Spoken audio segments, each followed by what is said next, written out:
If you've ever felt like your mix is completely crammed with information, where the kick is buried in the low end and your epic lead lines you worked so hard on are being drowned out by all the percussion, you'll know that the next step in getting a punchy and professional sounding mix isn't just adding more stuff.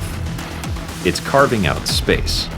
Howdy doody, my name is Cameron, better known as Venus Theory, and in this video I'm here to show you around Duck 2 from my friends over at Devious Machines. Duck 2 is effectively the all-in-one solution for all things volume control in your mix, whether that's something like ducking the bass out of the way of the kick or adding some movement to a pad that feels a little bit stale. Duck 2 can do all of this and a whole lot more in a matter of just a few clicks. Duck 2 is the latest evolution in all things sidechain and waterfowl activity related from Devious Machines. It brings a massive list of new features and workflow improvements to the original, and just like its predecessor, Duck 2 is focused on precision volume shaping for both utility and creative sound design tasks, while the enhanced feature set and new modes let you take your mix into entirely new sonic territories.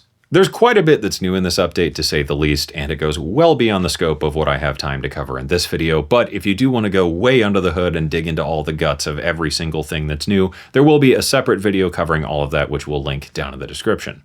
That being said, in this video I want to cover the basics of getting started with Duck 2, including just quick and dirty volume shaping, how to use it for some sidechaining applications, and a couple more creative uses of it that I guess you can consider a homework assignment from this video to go explore on your own. All that out of the way, that's probably enough talking. Let's get into it. Kicking things off, here's the session we're going to be working with today. It's a part of a video game soundtrack I'm working on, just a big action cue. It's got lots of gnarly low-end stuff, big epic drums, some driving synth-liney things, and tons of percussion and just oodles and oodles and noodles of reverb. I'll just quickly play you a section of the track here so you can get familiar with how it sounds, and then we'll take a look at using Duck to clean up the mess that I've made here.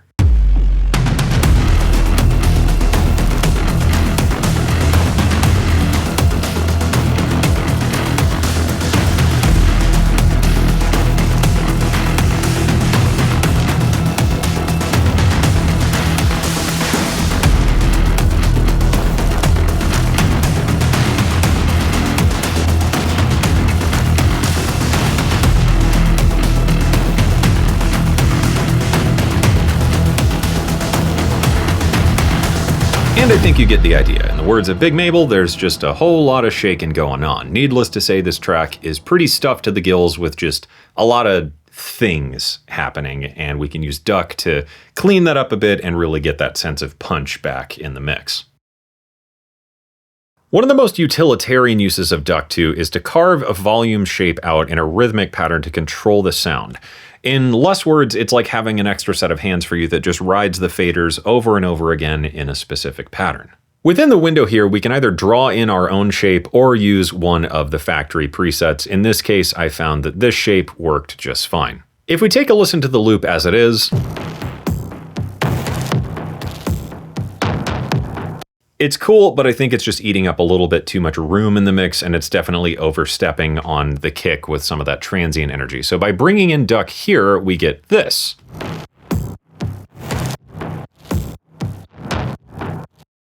Now, let's say I don't want to completely silence this at the start of the cycle. We can actually just back off the amount here, maybe to about 50%, and just get a nice breathing movement to it that doesn't totally crush it out, but just gets it out of the way of other things.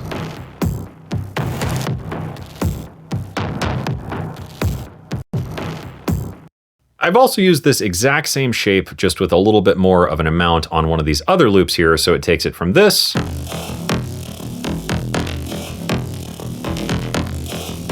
and turns that into this.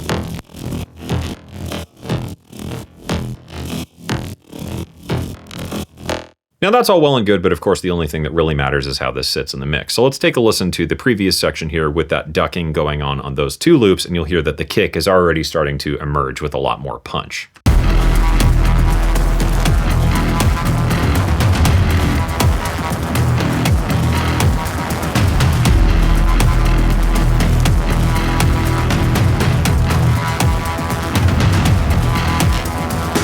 Sweet, so let's get our hands dirty here and dig in a little bit more.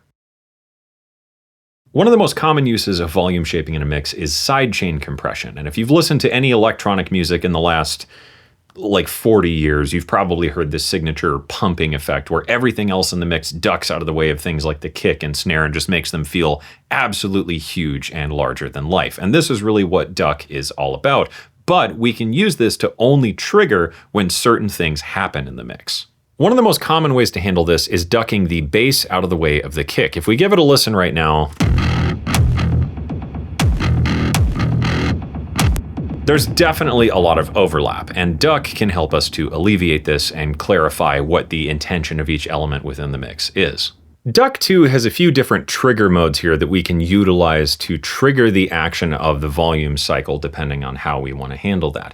In this case, since this track doesn't have a repetitive 4 on the floor groove or anything like that, I want to trigger this sidechaining action only when the kick drum is happening on the bass channel. Now, how you'll go about doing this is going to depend a little bit on your DAW, so if you need more information on how to set up sidechain in your DAW, you could check out the manual for your DAW or look around online. Within Duck 2, I've set up a volume shape here that's only going to carve out the low end from that bass channel using these new multiband features. And to do that, I'm going to set this trigger over to sidechain mode, which I've already configured. Now, if I give this a play, we'll see that the sidechain information, in this case the kick, is going to show up here. However, right now nothing is happening because we aren't triggering that, and we can adjust this by changing the threshold of the sidechain signal here. So let's move that around.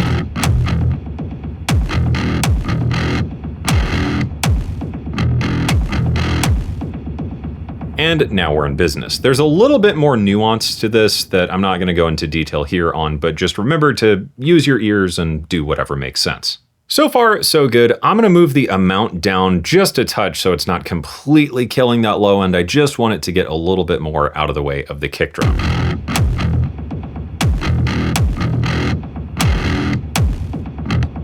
I think that sounds good, but it could be a little bit better, and there's a really handy trick to make this work. Going over to my kick channel here, I've set up another instance of duck, and if we move this shape just to be a completely flat line, we can see exactly where our kick drum falls and how long it occurs through the visualizer. So I'm going to move this shape to be roughly the same shape as the kick.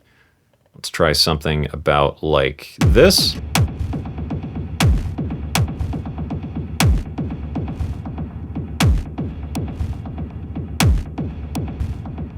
And that looks pretty good to me. Now, what we can do at the top of the interface is click this little dot icon and select Copy Shape. Moving back to our base instance, we can then paste this shape in, and then we can do this menu again to invert that shape. Now the bass will be perfectly ducked out of the way of the kick, exactly on time, right in the shape of the kick information.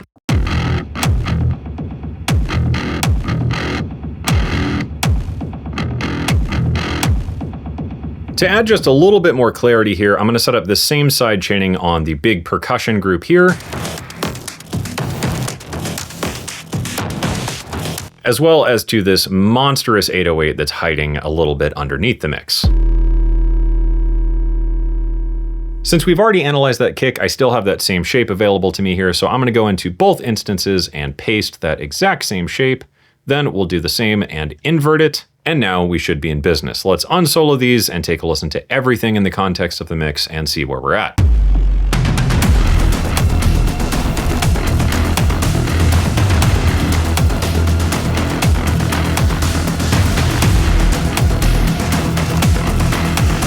And I think that feels a lot better. There's a lot more clarity in the low end and the kick is really starting to hit. So that out of the way, let's move on to a couple more creative uses of Duck 2.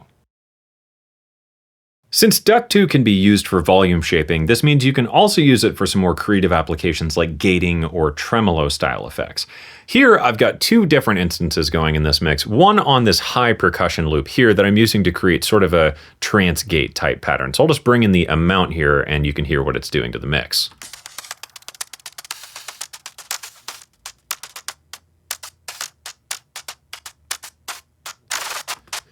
And I think that works out well because this mix has a whole lot of information going on and I don't necessarily need all these tails eating up space in the mix and obscuring the transients and whatnot. On this other group here, I've got this preset called Jazzy Filtering 3, which is using the multiband feature to duck out the high and low end in different shapes. So let's start bringing this in and you'll hear what it's doing.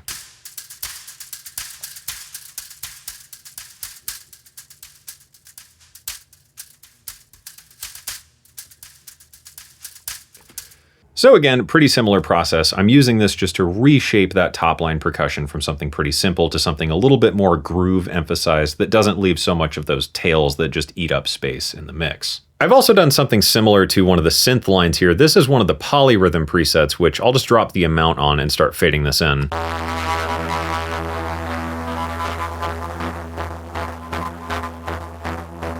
And you can see here with the band amounts, I can control how much of this single shape is occurring on the low and high bands. So I've left a little bit of that low end in just to not eat up the mid-range of the mix too much and carve it out because mid-range is super important, but it just adds a little bit more groove and bounce to everything. So putting that all together, we now have this.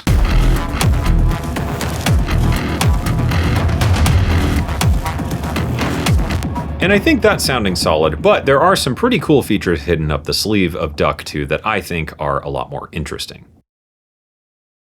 Zoning in on this kick drum here, I'm sending this into a pretty common chain I use for kick drum processing, which is feeding it into a delay and then feeding that delay into yet another delay to get this sort of techno rumble style effect. And right now it sounds like this.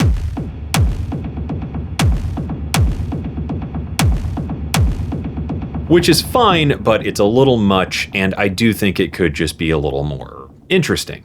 On this first delay send here, I added an instance of Duck 2 at the end of the chain with this preset called Diesel Engine, which is splitting up the signal into 3 different bands, each of which has their own volume control shape. Then I've set this to a really low speed of about 4 bars. So over the course of 4 bars, we're going to get different moments of the frequency spectrum of what's coming out of that delay line, and that turns it into this.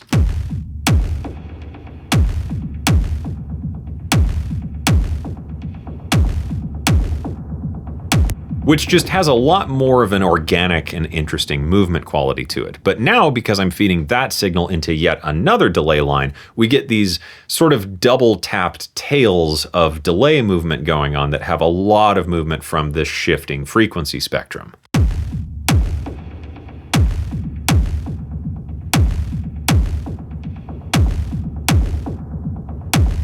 It's pretty neat stuff, and I think this idea is a lot of fun, and it's really cool to apply this to any type of send, really, whether that's a distortion or a reverb or a delay or a chorus or whatever, and then of course stack multiple instances of this occurring at different points in the effects chain to really create these interesting evolving movements out of pretty simple things, in this case just a couple delays.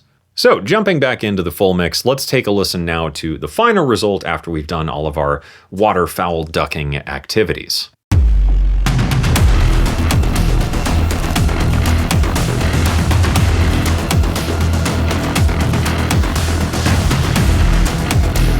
And I'm pretty happy with that. I think we finished this session, which means we're now at the end of this video.